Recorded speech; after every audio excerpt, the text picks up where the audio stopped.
No, no es un libro sobre deporte, es un libro sobre la vida.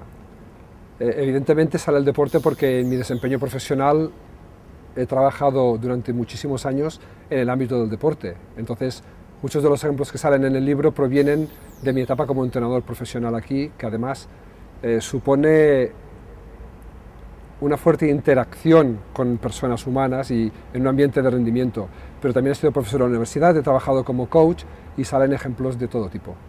El corazón son los sueños. El corazón es el potenciador de nuestra vida secreta que sale en la primera página. Yo creo que cuando definimos los objetivos con la cabeza, nos autolimitamos. Cuando los definimos con el corazón, los ponemos mucho más allá de nuestro límite actual y esto nos obliga a crecer. En la vida, si no creces, no progresas. Entonces, jugar con el corazón recoge este sentimiento, ¿no? de buscar siempre ir más allí y no estar racionalizando siempre todas las cosas. Para conseguir el éxito, lo primero es fijar los objetivos con el corazón. El talento vendrá después, la disciplina es imprescindible, pero el corazón es el único que nos hace soñar. Una vez hemos fijado el objetivo, por supuesto, tiene que venir la disciplina y saber que para conseguir ese objetivo tienes que detallar una serie de pasos y trabajar de una cierta manera. Y finalmente el talento es el que te va a permitir llegar más tarde o más temprano. Si tienes talento, quizá llegarás antes que si no tienes talento, pero la disciplina y sobre todo el corazón van por delante. Fíjate, precisamente en el campo del deporte esto está muy claro. Cuando un grupo de equipos sale a competir, la excelencia hoy en día, la competencia es tan feroz que la excelencia está extendida. Todo el mundo, en el alto rendimiento, en las altas empresas, en los momentos importantes de la vida, toda la gente que está ahí arriba tiene un rendimiento excelente. Entendiendo la excelencia como dar siempre tu 100%, el equipo, la empresa o el grupo que parte con mejores supuestos iniciales, si rinde al 100%, que lo va a hacer, es inalcanzable para el resto de los equipos o de los grupos. Entonces, la excelencia es suficiente para el que al inicio tiene los mejores recursos. Pero ¿y al resto qué le decimos? ¿Qué le decimos? ¿Que se resignen? Eso les va a pasar si definen y si juegan con la cabeza. Porque la cabeza les va a decir, no, con tus recursos actuales es imposible que alcances a los demás. Por eso es tan importante fijar los objetivos con el corazón, porque te hacen soñar y te hacen crecer. Para mí hay una diferencia clara entre formación y transformación. En la formación es ampliar tu horizonte, es saber más. Es si eres un círculo, ser un círculo con un diámetro más grande, si eres un triángulo, ser un triángulo más grande, ¿no?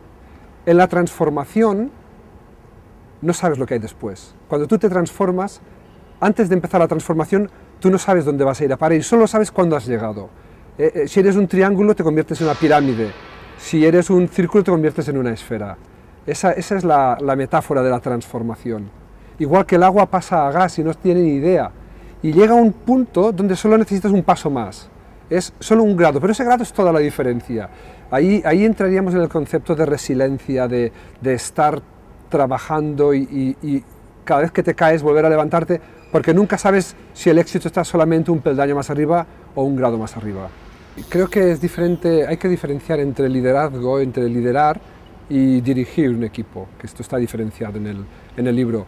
Lideramos por inspiración, inspiramos a la gente para que siga nuestra visión, nuestros objetivos, pero dirigir un grupo es diferente, es una cuestión mucho más mecánica, hay que aplicar más reglas. A veces creemos que un buen líder automáticamente será un buen gestor de grupos y esto no tiene por qué ser así. En el caso del deporte está muy claro que el líder, el que inspira a los jugadores es el entrenador, pero la dirección del equipo corre a cargo del grupo de entrenadores, igual que correría a cargo pues, de una junta de ejecutivos en una empresa, ¿no?